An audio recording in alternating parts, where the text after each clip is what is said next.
చతుర్గకార సంయుక్తే పునర్జన్మ న విద్యతే.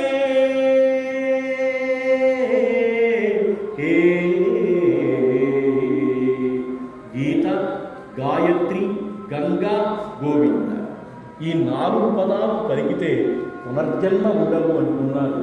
అటువంటి మన జన్మను పవిత్రం చేసుకోవడం కోసం ఈ 4 పొందుతాం.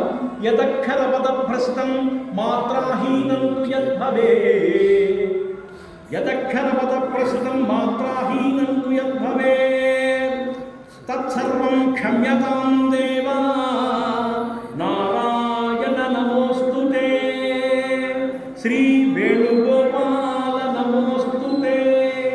కాయేన వాచా మనసేంద్రియైర్వా బుద్ధ్యాత్మనా వా ప్రకృతే స్వభావాత్ కరోమి యద్యత్ సకలం పరస్మై నారాయణాయేతి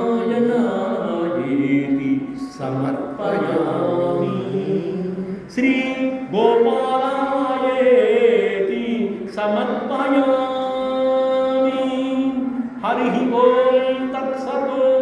స్వస్తి.